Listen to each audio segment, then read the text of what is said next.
Okay guys, તો higher purchase સિસ્ટમમાં બે રીતના આપણે એન્ટ્રીઝ કરવાની આવી શકે છે. એક છે બાયર્સ પોઈન્ટ ઓફ વ્યૂથી અને એક આવશે સેલર્સ પોઈન્ટ ઓફ વ્યૂથી. આપણે એને સમજણને ઇઝી કરવા માટે હું સેલર બની રહ્યો છું, તમે લોકો બાયર છો. તો તમારા બુક્સ ઓફ એકાઉન્ટમાં શું એન્ટ્રી પડશે, મારા બુક્સ ઓફ એકાઉન્ટમાં એની શું એન્ટ્રી પડશે, જે તે ટ્રાન્ઝેક્શનની આપણે શીખતા જઈશું. તો જો પહેલી અહીં આગળ આપણને પોઈન્ટ આપ્યો છે on the date of purchase. મતલબ જ્યારે તમે હાયર પરચેસ પર મારી પાસેથી માલ ખરીદી રહ્યા છો ત્યારે તમારા બુક્સમાં શું એન્ટ્રી પડશે. તો જે એસેટ છે તે એસેટ તમારી પાસે આવશે, તો એસેટ એકાઉન્ટ ડેબિટ. અને મારી પાસેથી ખરીદી રહ્યા છો તો to vendors account credit. Clear થઈ વાત?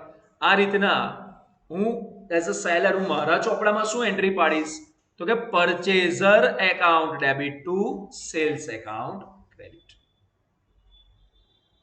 ખ્યાલ આવ્યો? તો આ પેલી સિમ્પલ જે પરચેઝ અને સેલ્સની એન્ટ્રી મારતા હતા, આ એના જેવી જ એન્ટ્રી થઈ કે ના થઈ? આ રીતના. ચલો, પણ અહીંયા ઘડી એક અલગ એન્ટ્રી શું છે, અલગ વસ્તુ શું છે, તો અહીંયા ઘડી માલની ખરીદ વેચાણ નથી કરતા, એટલા માટે અહીંયા શું એન્ટ્રી આવે છે? Asset account. ઠીક. On the making of a down payment, as a buyer તરીકે તમે લોકો જ્યારે મને ડાઉન પેમેન્ટ ચૂકવશો તો તમે તમારા ચોપડામાં શું એન્ટ્રી પાડશો? Vendor account debit to bank account credit. Vendor એટલે હું લેનાર છું, બરાબર? તો તમને દેવું કોના પ્રત્યે હતું? મારા પ્રત્યે હતું. તો હવે તમે રૂપિયા મને આપશો તો હું લેનાર થયો, અને તમારી પાસેથી શું જાય છે? કેશ જાય છે, એટલે two cash or bank account debit. મારા એકાઉન્ટમાં શું એન્ટ્રી પડશે? હું હવે કોણ છું? લેનાર છું. અને તમે લોકો કોણ છો? આપનાર છો. તો આપનારનું એકાઉન્ટ શું થાય? ક્રેડિટ. અને મારી પાસે કેશ ઓર બેંક આવી રહી છે, તો એન્ટ્રી શું પડશે? Cash or bank account debit to purchaser account credit. ખ્યાલ આવે છે? કોઈ કન્ફ્યુઝન આ બાબતમાં? Next. Alright. On each date of instalment, જ્યારે તમે રૂપિયા મને ઇન્સ્ટોલમેન્ટના આપતા જશો ત્યારે આની એન્ટ્રી શું પડશે? પહેલી એન્ટ્રી આવશે interest account debit to vendor account credit. આ જ્યારે ઇન્ટરેસ્ટ ડ્યુ થશે ત્યારે, મતલબ તમે હપ્તાની અંદર જ્યારે વ્યાજ પણ ચૂકવશો ને, તો વ્યાજની સાથેની એન્ટ્રી શું પડે? Interest account debit to vendor account credit. અને મારે તમારી પાસેથી ઇન્ટરેસ્ટ લેવાનું છે, એટલે purchaser account debit to interest account credit. કારણ કે ઇન્ટરેસ્ટ મારા માટે શું કહેવાય? આવક કહેવાય. તમારા માટે ઇન્ટરેસ્ટ શું કહેવાય? ખર્ચ. એટલે તમારા એકાઉન્ટમાં ઇન્ટરેસ્ટ ડેબિટ સાઈડ પર આવશે, મારા માટે આવક છે એટલે ઇન્ટરેસ્ટ ક્રેડિટ સાઈડ પર આવશે. ખ્યાલ આવ્યો? આગળ. Instalment paid to vendor. વેન્ડરને જ્યારે ઇન્સ્ટોલમેન્ટ પે કરવામાં આવશે, બરાબર, એટલે કે હું જ્યારે ઇન્સ્ટોલમેન્ટ તમારી પાસેથી લઈશ, તમે ચૂકવશો તો તમારા ચોપડામાં શું એન્ટ્રી પડશે? Vendor account debit to bank account credit. આમાં કઈ એન્ટ્રી, કઈ રકમ આવશે? જેટલા રૂપિયાનો ઇન્સ્ટોલમેન્ટ તમે ચૂકવી રહ્યા છો તે રકમ. અને મારા એકાઉન્ટમાં શું એન્ટ્રી પડશે? મારા ચોપડામાં bank account debit to purchaser account credit. તો તમે માર્ક કર્યું હોય તો આ એન્ટ્રી કોના જેવી થઈ? તો ડાઉન પેમેન્ટમાં જે એન્ટ્રી આવી એના જેવી થઈ કે ના થઈ? Next. Providing depreciation on asset. મને એક વાત કહો, ડેપ્રિશિએશન કોણ પ્રોવાઈડ કરે? જેની માલ ખરીદ્યો છે એ કે વેચી રહ્યો છે તે? ખરીદનારના ચોપડામાં ડેપ્રિશિએશનની એન્ટ્રી પડે. તો જો depreciation account debit two asset account credit only in the year of cell. પહેલા, હવે આ છે ને, આ ડેપ્રિશિએશનના રિલેટેડનો પોઈન્ટ નથી, પણ આ પોઈન્ટ કેવો છે? જ્યારે વર્ષ પતે તો બાયર શું એન્ટ્રી મારશે? ડેપ્રિશિએશનની એન્ટ્રી મારશે. અને સેલર શું એન્ટ્રી મારશે? મારે માલ વેચાયો છે તો sales account debit to trading account credit. હું સેલ્સનું ખાતું બંધ કરીને વેપાર ખાતે લઈ જઈને બંધ કરીશ કે નહીં કરું? એટલા માટે એન્ટ્રી શું પડે? Sales account debit to trading account credit. પછી પ્રોફિટ એન્ડ લોસ એકાઉન્ટમાં શું એન્ટ્રી પડશે? તો આમાં જુઓ, તમે વર્ષના અંતમાં ડેપ્રિશિએશન ચૂકવ્યું કે ના ચૂકવ્યું? કે ચૂકવ્યું હતું કે નહોતું ચૂકવ્યું? તમે ઇન્ટરેસ્ટ ચૂકવ્યું હતું કે નતું ચૂકવ્યું? ચૂકવ્યું હતું. તો આ બંને તમે ક્યાં લઈ જઈને બંધ કરશો? પ્રોફિટ એન્ડ લોસ એકાઉન્ટમાં. મને એવી રીતના મને વ્યાજ મળ્યું હતું કે નતું મળ્યું? મળ્યું હતું. તો ઇન્ટરેસ્ટ એ મારી શું હતી? ઇન્કમ. તો interest account debit two profit and loss account credit. ખબર પડી કે ના પડી? કોઈ કન્ફ્યુઝન આ બાબતમાં? ચલો, તો આટલી એન્ટ્રીઝ થઈ. ફરી એકવાર બિલકુલ ઝડપથી શાંતિથી આપણે એને સમજીએ.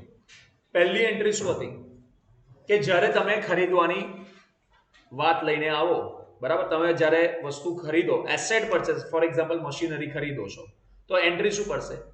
મારું આપણી કંપનીનું નામ પાડી દઈએ યુનિકોર્ન પ્રાઇવેટ લિમિટેડ, બરાબર. તો એન્ટ્રી શું પડશે? તમારા ચોપડામાં, બાયરના ચોપડામાં શું એન્ટ્રી પડે? Machinery account debit to Unicorn private limited account credit.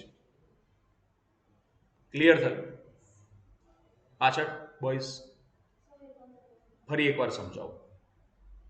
તમે માલ ખરીદી રહ્યા, તમે માલ નહીં, મિલકત ખરીદી રહ્યા છો, મશીનરી ખરીદી રહ્યા છો અને હું વેચી રહ્યો છું. તમારા ચોપડામાં શું એન્ટ્રી પડશે? તમારા ચોપડામાં શું એન્ટ્રી પડે? ચાલો હજી ઈઝી બનાવી દઈએ, હજી ઈઝી બનાવી દઈએ. સમજો હું પણ તમે જ છું, બરાબર, હું પણ તમારા સાઈડ પર આવી ગયો. આપણે કોઈની પાસેથી ખરીદી રહ્યા છે, કોઈની પાસેથી ખરીદીએ છે, બરાબર. તો આપણા ચોપડામાં ખરીદવાની એન્ટ્રી શું પડે? માલ ખરીદતા હોત તો પરચેસ એકાઉન્ટ લખતા, પણ અહીંયા માલ નથી ખરીદતા, અહીંયા આગળ મિલકત ખરીદીએ છે, મશીનરી ખરીદીએ છે. તો machinery account debit to Unicorn private limited account credit. ખબર પડી? હવે જે વેચનાર છે એના ચોપડામાં એન્ટ્રી શું પડે? તમારા માટે તો એસેટ છે, પણ વેચનાર માટે તો માલ જ કહેવાય ને ભાઈ. એના ચોપડામાં શું એન્ટ્રી પડશે? ખરીદનાર તરીકે તમારું નામ આપી દઈએ એબીસી પ્રાઇવેટ લિમિટેડ. તો એન્ટ્રી શું પડશે વેચનારના ચોપડામાં ભાઈ? ABC private limited account debit to sales account credit. બોલો, આ પહેલો પોઈન્ટની એન્ટ્રી ક્લિયર થઈ ગઈ બધાને? ઓકે ના? આમાં કોઈ કન્ફ્યુઝન? ચાલો, પછી જ્યારે આપણે ડાઉન પેમેન્ટ ચૂકવ્યું, ડાઉન પેમેન્ટ ચૂકવો તો શું એન્ટ્રી આવશે? આપણી પાસેથી રૂપિયા ગયા અને વ્યક્તિ લેનાર છે, તો Unicorn private limited account debit to cash or bank account credit. આપણા ચોપડામાં એન્ટ્રી પડે. વેચનારના ચોપડામાં શું પડશે? એને રૂપિયા મળી રહ્યા છે, તો cash or bank account debit to ABC private limited account. પડી ખબર ના પડી? ચાલો, પછી જ્યારે હપ્તો નેક્સ્ટ મંથથી કે જ્યારે નક્કી થયું એ પ્રમાણે જ્યારે હપ્તો ચૂકવવાનું નક્કી થશે, ચૂકવવાનું થશે, ત્યારે વ્યાજ બી ચૂકવવું પડશે. જો વ્યાજ ચૂકવવાનું થઈ રહ્યું છે તો એન્ટ્રી શું આવશે? Interest account debit. કેમ કે ઇન્ટરેસ્ટ આપણા માટે શું કહેવાય? ખર્ચો કહેવાય. બાયર માટે શું કહેવાય? ઇન્ટરેસ્ટ ખર્ચો.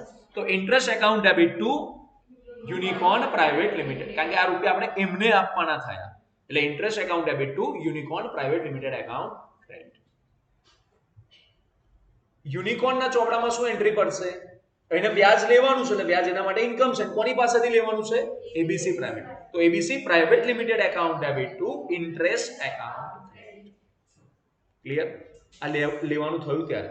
હવે જ્યારે આપણે હપ્તો ભરીશું, યુનિકોર્ન પ્રાઇવેટ લિમિટેડને જ્યારે હપ્તો આપીશું, તો એન્ટ્રી શું આવશે? હવે લેનાર થશે Unicorn private limited account debit to cash or bank account credit. અને એના ચોપડામાં સેલરના ચોપડામાં શું એન્ટ્રી પડશે? એને cash or bank account debit, કારણ કે એને મળી રહ્યા છે. કોણ આપી રહ્યું છે? To ABC private limited account credit. Understood everyone? તો આ ચોથા પોઈન્ટ સુધીની એન્ટ્રી ક્લિયર થઈ ગઈ. આગળ જોઈએ. પછી આપણે શેની વાત કરી હતી? વર્ષ પતે, વર્ષ પતે તો હવે બંનેના ચોપડામાં શું એન્ટ્રી પડશે? એઝ અ બાયર તરીકે આપણે મિલકત ખરીદી છે, તો ઘસારો ગણીએ કે ના ગણીએ? ડેપ્રિસિએશન ગણીશું. તો ડેપ્રિસિએશન ખર્ચ છે, એટલે depreciation account debit two asset account credit. કારણ કે કેટલા રૂપિયાની એસેટ આપણી ઓછી થઈ ગઈ. Depreciation account debit two asset account credit. બીજી વર્ષના અંતે આપણે બીજી શું એન્ટ્રી પાડીશું? આપણે એક ઘસારો ચૂકવ્યો હતો અને એક વ્યાજ ચૂકવ્યો. આ બંને આપણે ખર્ચા કર્યા કે ના કર્યા? તો બંને ખર્ચાને બંધ કરીને આપણે ક્યાં લઈ જવાના? પ્રોફિટ એન્ડ લોસમાં લઈ જવાના. તો એની એન્ટ્રી શું પડશે? પ્રોફિટ એન્ડ લોસ, કારણ કે પ્રોફિટ એન્ડ લોસમાં ડેબિટ સાઈડ પર આ બધા ખર્ચા લખે. Profit and loss account debit two depreciation account credit two interest account credit. Clear છે આ વાત? અચ્છા, સેલરના ચોપડામાં વર્ષના અંતે શું એન્ટ્રી પડશે? સેલરના ચોપડામાં એને વ્યાજ મળ્યું કે ના મળ્યું, મળ્યું એટલે એને આવક થઈ, તો એના ચોપડામાં એન્ટ્રી શું પાડશે? એક મિનિટ, એ ચોપડા એ આવકની વાત પછી રાખીએ. પહેલું વર્ષમાં એને જે માલ વેચ્યો છે તો એને સેલ્સની એન્ટ્રી પાડવી પડે કે ના પાડવી પડે? સેલ્સની એન્ટ્રી એને પાડી હતી અને ક્લોઝ કરીને ટ્રેડિંગ એકાઉન્ટમાં લઈ જઈને બંધ કરશે કે નહીં કરે? તો એની એન્ટ્રી શું આવે? Sales account debit to trading account credit. કારણ કે ટ્રેડિંગ એકાઉન્ટમાં સેલ્સ કઈ બાજુ આવે છે? ક્રેડિટ સાઈડ પર. અન્ડરસ્ટુડ? અને પછી એક એન્ટ્રી કઈ પડશે? આવક થઈ હતી વ્યાજના નામ પર, તો વ્યાજ એ ધંધાની આવક છે, તો આવક પ્રોફિટ એન્ડ લોસમાં ક્રેડિટ સાઈડ પર, તો એન્ટ્રી શું પડશે? Interest account debit two profit and loss account credit. બોલો, સમજી ગયા ના સમજ્યા? કોઈ કન્ફ્યુઝન આ બાબતમાં? પરફેક્ટ.